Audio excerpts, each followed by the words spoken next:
Baru-baru ni dia sakit, tak boleh kena air. Doktor tak bagi ambil wuduk pada waktu subuh, kerana bila dia ambil wuduk pada waktu subuh, badan dia menggigil.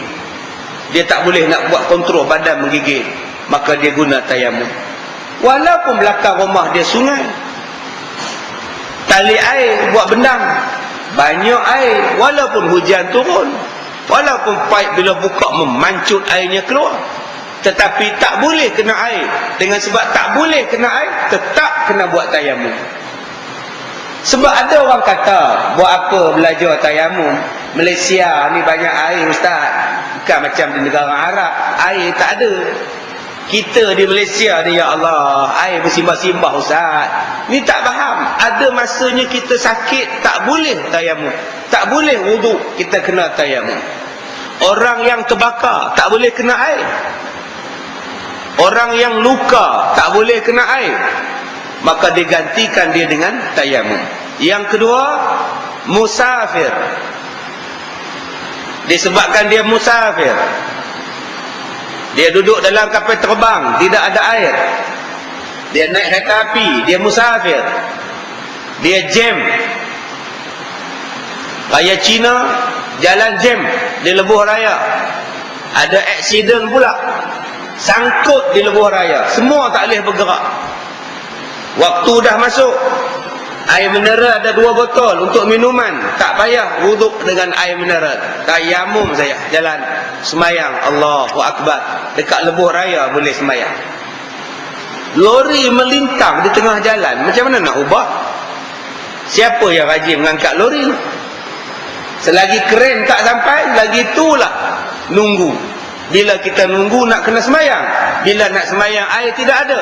Bila air tidak ada, kita ambil tayamum. Di mana tayamumnya ustaz? Tu tengah jalan tu, tepi jalan tu, tayamum lah. Silakan. Habis tu nak semayang di mana ustaz? Semayanglah di mana-mana pun. Atas bonet kereta boleh, atas bumbung kereta pun boleh, depan kereta pun boleh, belakang kereta pun boleh. Yang tak boleh, bawah kereta. Yang lain tu kita semayang lah. Jangan kita lepak nunggu keren nak angkat lori baru kita nak habis semayang. Tidak, semayang. Yang ketiga, apabila air tidak ada, apabila kemarau, air tidak ada, di rumah kita cuma ada 1 baldi air untuk minuman, haram ambil wuduk dengan baldi tadi. Sebab air itu ialah untuk minuman, tidak boleh ambil wuduk. Kalau tuan-tuan ambil wuduk juga, sedangkan air itu untuk minuman, haram perbuatan tuan-tuan.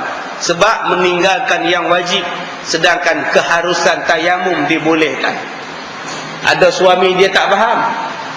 Dia kata, "Pak, buat mari ayo, aku nak ambil wuduk." Isteri dia kata, "Abang, inilah untuk kita minum. Kamu ni kerja minum aja. Orang nak sembahyang, kamu tak bagi ambil wuduk." Suami ni nama dia 3 suku. Sepatutnya jangan ambil wuduk dengan air yang 1 baldi tu. Hendaklah dia bertayamum.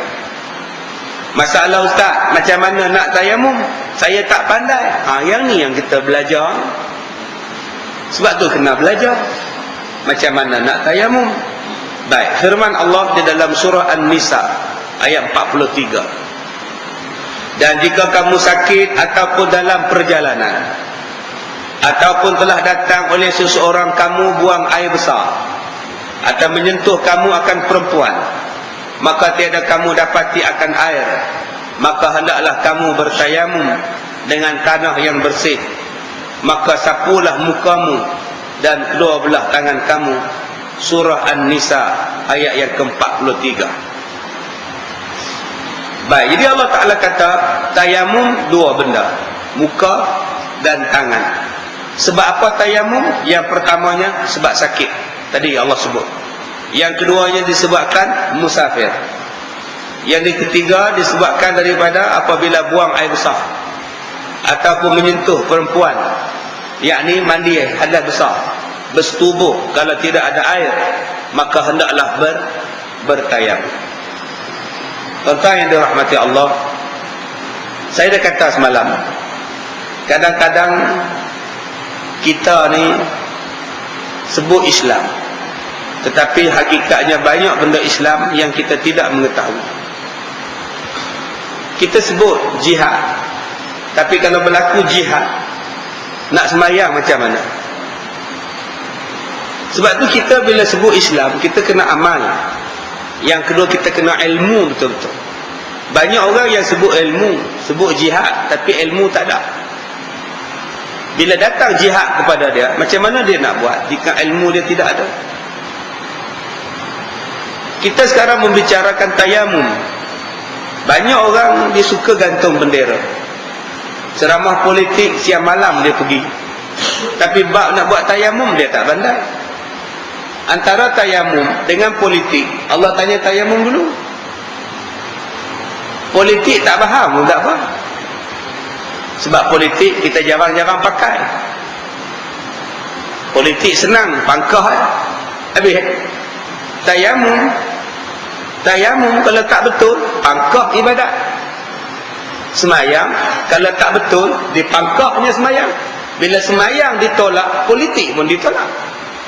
Asas nombor satu ialah solat. Tapi hari ini orang sibuk dengan politik, tapi solat orang tak mau sibuk. Kita sebut solat. Tadi saya sebut tentang jihad, tentang perang. Macam mana nak perang? Kalau berlaku peperangan, nak semayang macam mana? Nak semayang macam mana kalau tak belajar solat? Dalam perang macam mana pun wajib semayang, walaupun perang. Tapi kalau dah tidak ada ilmu, macam mana nak semayang? Ni adik 4 orang ni, letih sungguh tidur nampak tu. Wah, ngantuk sungguh tuan. Oi, pergi oi. Ngun. Oi. Baik, 1 2 3 4 5 6. Bangun. 6 orang ni bangun. Bangun. Kita nak buat praktikal sembahyang. Bangun. Bangunlah 6 orang ni. Bangun. Bangun. 1 2 3 bangun.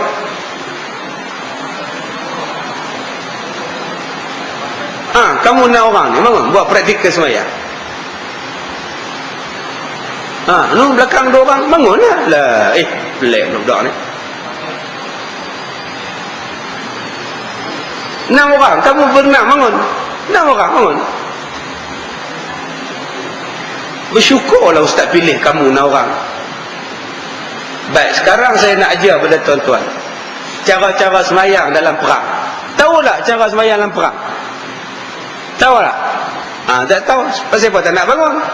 Nak ajar sampai mati kamu ingat pelajaran yang ustaz nak ajar. Mari tahu. Yang tinggi mana? Yang tinggi. Okey, mana? 2 orang di belakang. 1 saf. 3 orang duduk di belakang. Menghadap. Okey, tuan-tuan semua kita tengok sekarang. Ini bentuk semayang dipanggil sebagai solatul khauf. Semayang dalam keadaan perang. Berapa rakaat? 2 rakaat. Ini untuk imam. Ini untuk imam. Ini makmum yang pertama. Ini makmum yang kedua. Mereka tak semayang. Tugas mereka ialah menjaga musuh. Pasal orang yang sedang semayang, 3 orang tak semayang, cuma pegang kapal je.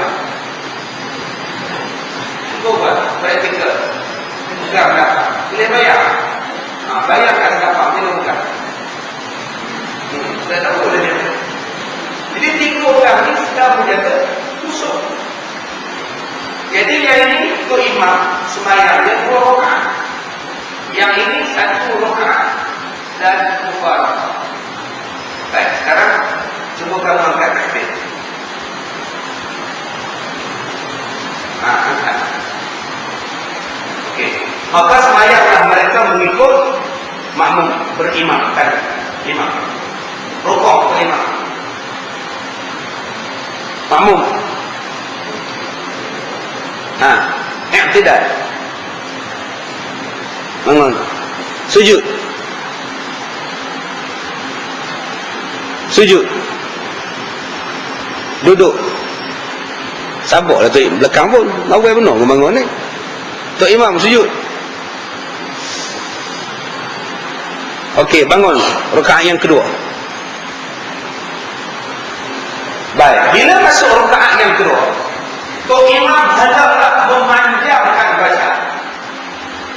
Panjang baca. Jangan rukuk, baca panjang-panjang. Dua orang yang belakang ini hendaklah bersuara. Dan mereka baca Fatihah sendiri tanpa perlu lagi menunggu Tok Imam.